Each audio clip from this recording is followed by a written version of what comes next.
quarantine or nothing. So I'm going to go through this and just rearrange the answer choices, but you're pretty much going to see the exact same questions on the test, and hopefully that helps everybody out a little bit. Know that you won't be able to use the review on the test or any notes. It's going to be a closed book, closed notes kind of test. So make sure you study this after we get done today and come prepared for the test tomorrow.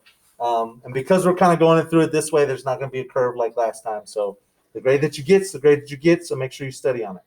Now, number one, an astronomer observes that the light emitted by a distant star appears redder than predicted on the star's size and temperature. What is most likely the cause of this difference? What do y'all got?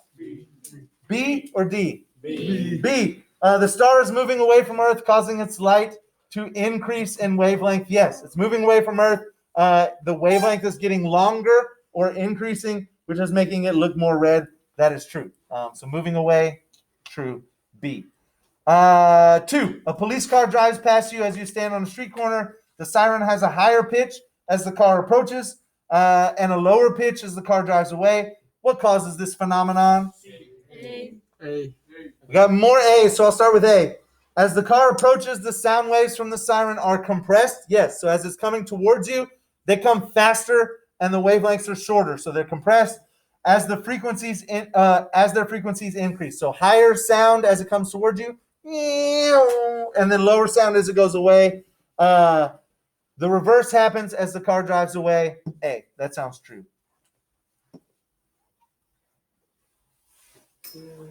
Yeah. C is not true. It says their amplitudes increase. That means it would be louder as it comes towards you versus as it goes away. It doesn't actually get louder. It changes its pitch. So high pitch to low pitch, it would be A. Let's see. Number 3. Objects in space that are moving away from Earth exhibit the red shift. We already had that in number 1. And objects in space that are moving toward Earth exhibit the blue shift. Based on this information, which of the following statements is true? D. Most galaxies. And it's not no, because we did talk about Andromeda, which is headed towards us and will collide with us in like 5 billion years or something like that. But yes, most galaxies in the universe exhibit red shift. They're heading away from us. That's the expansion of the universe that we see and the evidence that we use to argue for the Big Bang. Number 4, a student states that the universe is composed of billions of stars, making up one galaxy called the Milky Way. Is this student correct?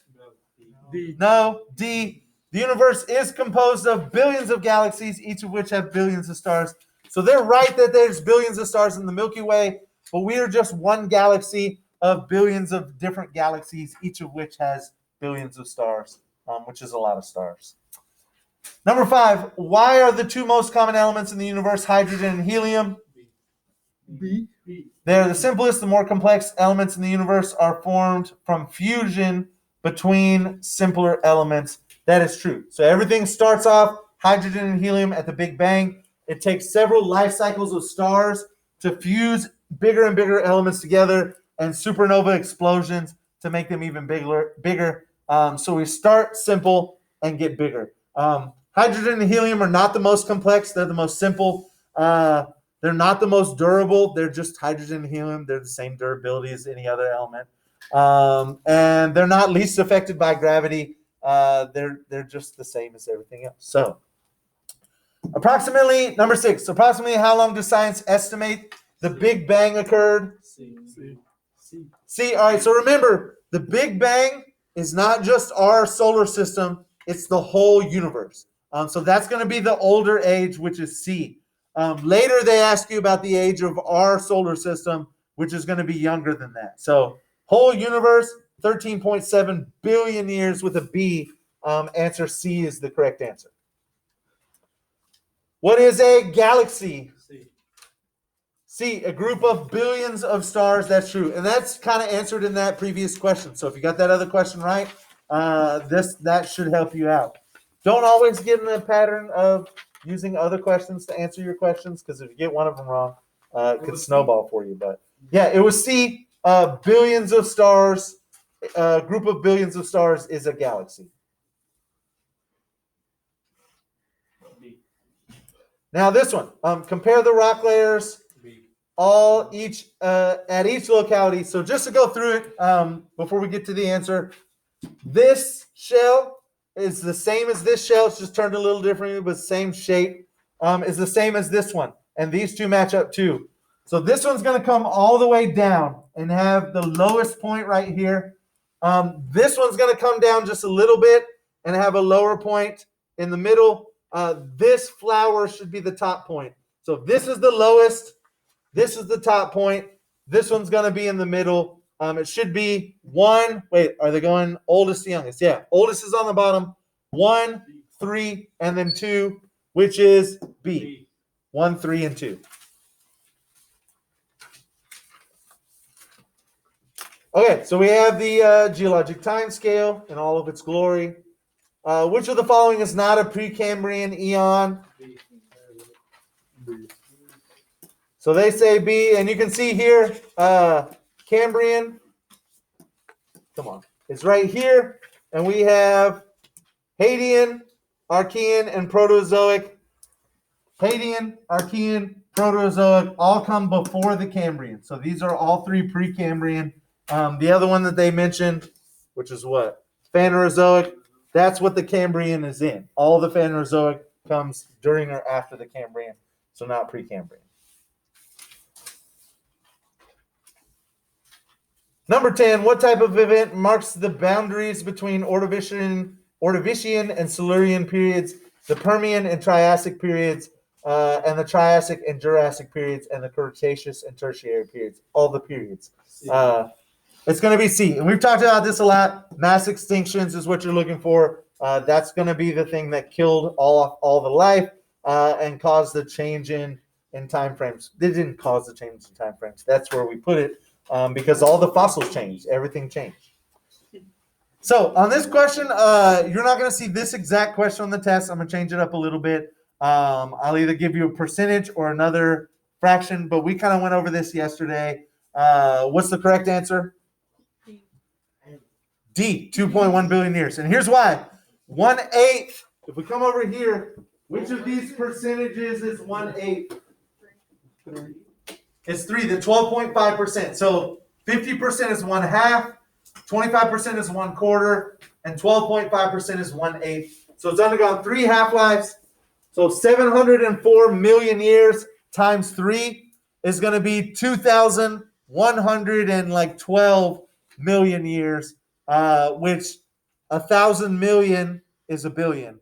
So you do 2.1 billion, huh? On Discovery, it was 1.4. Discovery Education just seems right. Well, but on Discovery Education, it probably didn't say 1/8. It said 1/3. Yeah, it said 1/3, and it had a 1-to-3 ratio. So I changed the ratio here for the review. So on that Discovery Education question, that would have been right. But on this one at 1/8, it's going to say 2.1 billion years. And on the test tomorrow, you'll have probably a different fraction and maybe even a different time here. So make sure that you know how to use your percentages there. I'll even leave those up on the board. But make sure you know how to multiply and use your percentages to figure out how many half-lives you have and multiply by the age of the half-life to figure out what your answer should be. Which of the following is used as evidence to construct the geologic time scale?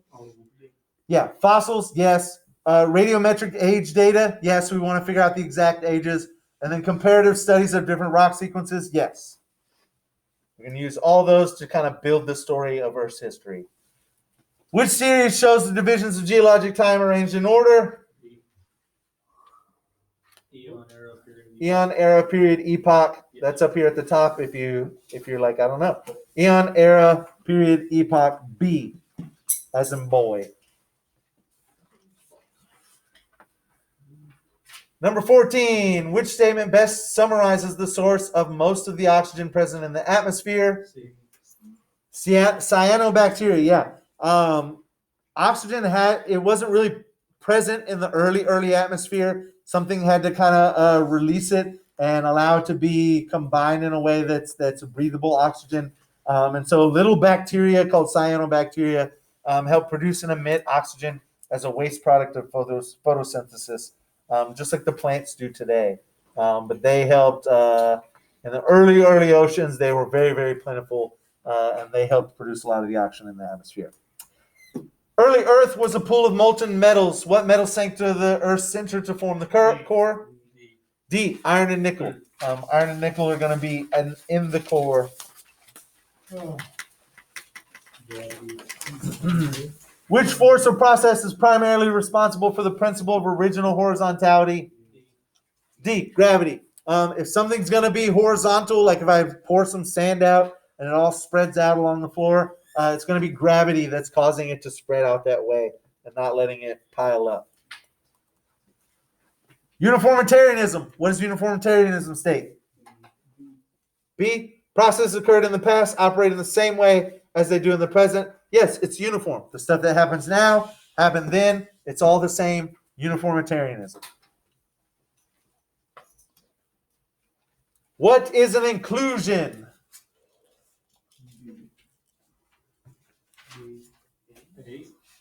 It's going to be A. B is the thing that is around the inclusion. So the inclusion is actually going to be the small rock that's inside.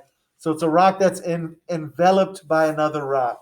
The rock that envelops another rock is going to be the younger thing that surrounds the inclusion.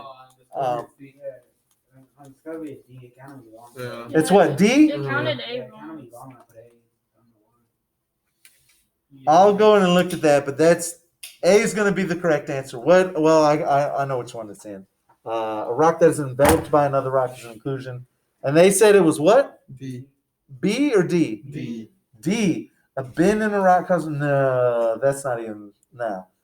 So yeah, inclusion is A. Sorry that Discovery Education led y'all in the wrong direction. They get stuff wrong. And on the assignments, like I can't even change one question on the assignment. I basically have to like delete it and start over and build my own assignment. So Discovery Education, as I mentioned before, is not super great, at least not for me. Cecile loves it, but I don't. 19, the principle of superposition states what? Just in general, what does it state? Oh, the bottom is older. Yeah, oldest on the bottom, youngest on the top. That's superposition. So C, sedimentary rock formations are deposited such that the oldest layer is on the bottom and the youngest layer is on top. The youngest on top? Yes. Oldest on bottom, youngest on top. So the same way that you build like this brick wall, I got to put the bottom layer down first. Because if I start up here, there's nothing to hold all this up. So the first thing I put down is the oldest. It's going to be at the bottom, and then I work my way up. So 20. Radiometric dating is an absolute dating method in which the proportion of what? Are radioactive elements positive and negative? No. So it's either C or D. You said C. A radioactive parent? Yes, the parent is radioactive. Compared to the proportion of a stable daughter isotope in a sample, that's the true one. The parent is radioactive. It decays. It creates radioactivity, and it turns into the daughter, which should be C. D is close, but it's opposite. It's wrong because the parent is not stable and the daughter's not radioactive. Now, a half-life is what? C, the amount of time it takes for 50% of the atoms of a parent isotope sample to decay and form atoms of a daughter isotope. True. C, your parent turns into a daughter. Half of it, when half of it's gone and turned into a daughter, that's one half-life. You go to the second half-life and half of that goes away. You go down to 25, half of that goes away. You just keep halving it forever. Using radiometric dating, the age of the Earth has been established as about what? So the age of the Earth, not the universe. C, 4.6 billion years. This changes from time to time. You might find in the book 4.7 or something around there, but that's close to what we're at now. I think maybe a year ago, they shaved off a couple 100 million years. So a sample of strontium-90 is found to have decayed to 1/4 of its original amount. The half-life of strontium-90 is exactly 29.1 years. So what is 1/4? Is that going to be one half-life, two half-lives, three half-lives? What? 1/4 is going to be 2, 25%. So 2 half-lives times 29.1 years is what? C, 58.2 years. So 29.1 times 2 is 58.2. Which of the following conditions would most likely lead to fossilization? B, a hard shell. Yeah. If it has a soft body, it's probably not going to become a fossil. If it floats on the surface of the ocean, it's going to decompose and the animals are going to eat it.